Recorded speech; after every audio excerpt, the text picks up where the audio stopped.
En los ejemplos de cómo fueron aplicadas las operaciones del Fondo Monetario Internacional, encontramos que en marzo de 1950 Polonia se retira del Fondo Monetario Internacional debido a una guerra. Seguido, el conflicto del canal Suez, el Fondo Monetario Internacional fue llamado para ayudar a financiar los desequilibrios de pagos. En 1961, el Fondo Monetario Internacional crea el Departamento de África, en donde solo están Egipto y Sudáfrica. De los primeros miembros, este departamento surge a raíz de que estos países comienzan un proceso de independencia.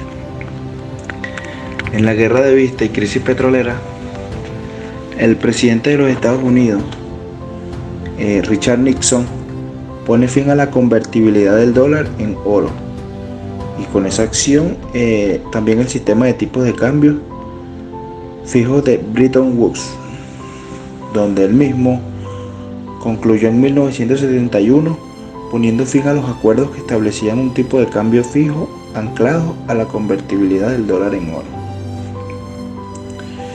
En 1978, el Fondo Monetario Internacional reconoce el derecho de los miembros en adoptar los arreglos cambiarios de su elección. Esto lo podemos conocer como un cambio flexible o flotante. En agosto de 1982, México asume un papel de administrador en la crisis internacional para evitar un pánico financiero generalizado. Seguido, el Fondo Monetario Internacional establece mecanismos de ayuda para los países con bajos ingresos a través de dos conductos y un crédito confesionario. En la historia moderna está marcada por fatidicios acontecimientos que impactan en el ambiente y cambian los escenarios en este sentido. La conferencia de Bretton Woods, en primer lugar, conocida formalmente como la Conferencia Monetaria y Financiera de las Naciones Unidas, en otras palabras, la reunión de delegados de las 44 naciones aliadas, discutidas en el famoso Hotel Mount Washington, ubicado en Bretton Woods, en Estados Unidos. Debido a la regulación del sistema monetario y del orden financiero tras la finalización de la Segunda Guerra Mundial. Fue desde el 1 al 22 de julio de 1944 que se llevó a cabo la conferencia, a pesar de la incertidumbre que se generó vinculada a la futura distribución del mundo entre las dos potencias más poderosas de los tiempos modernos.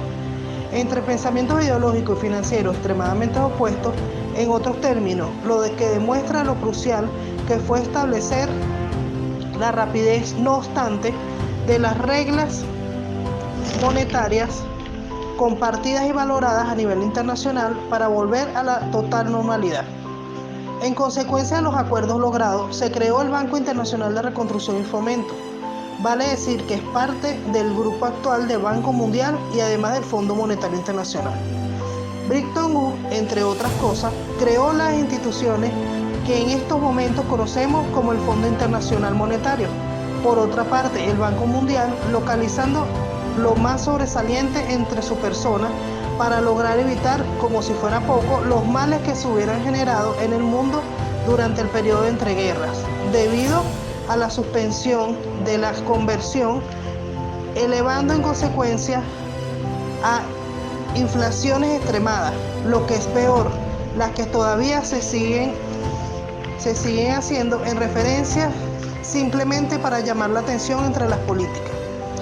Para simplificar en relación a Bretton Woods, podemos en definitiva recapitular los acuerdos alcanzados para acelerar la reconstrucción de la posguerra, para ayudar la estabilidad política y económica y al mismo tiempo fomentar la paz, donde se ilustra simultáneamente la creación del nuevo orden monetario internacional, la formación del FMI, la forma ajustada al sistema de tasa del mercado del divisor, donde las monedas eran obligadas a ser convertidas para la transacción del comercio y otras cuentas corrientes, Lo que es peor, los tipos de cambios establecidos no podían ser favorables para ningún país en la balanza de pagos. Igualmente, los gobiernos tenían el gran poder de revisarlas hasta un 10%, generando la creación del Acuerdo General de los Aranceles y Comercio. El sistema de Bretton Woods. El sistema de Bretton Woods tiene como piedra básica la existencia de tipos de cambio fijos pero ajustables.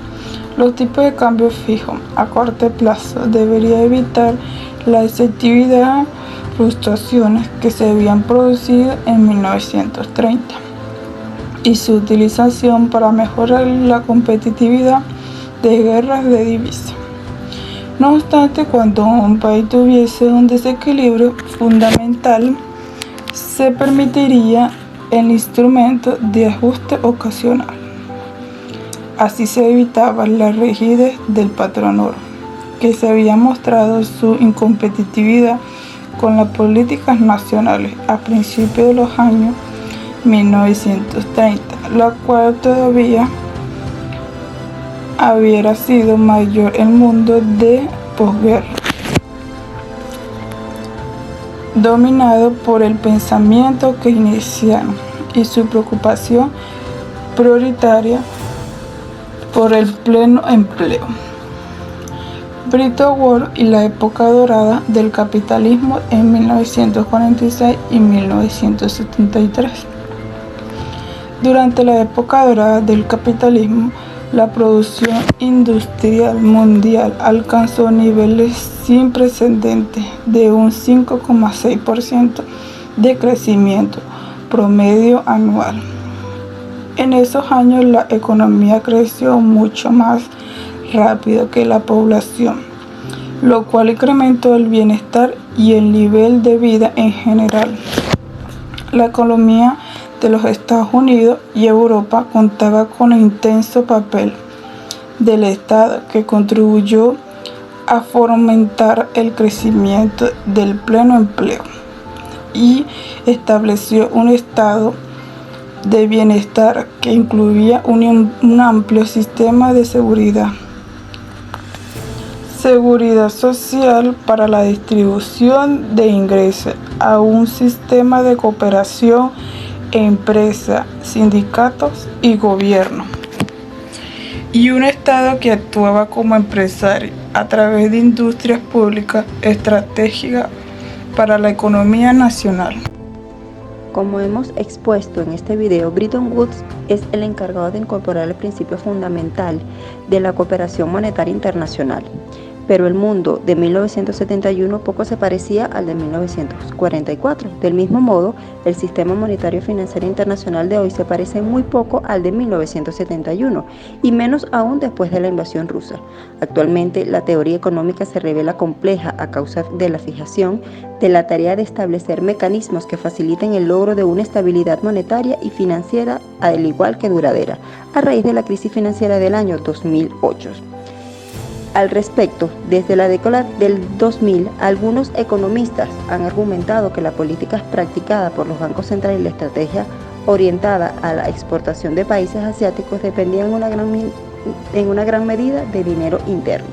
Podemos decir también que Bretton Woods marcó un hito como la primera conferencia monetaria y financiera internacional de los tiempos modernos. Mencionando algunas, pueden ser la de McLuhan de 1972, Grubel 1973, Wassler en 1971, la de Bank of Boston en 1984, de Aristas 2009, Ocampo y Stirling en 2010, Camedus al 2011, Morgan 2014 y Salin 2016. Se constata que estas propuestas y planes surgen generalmente durante episodios de crisis o luego de las mismas.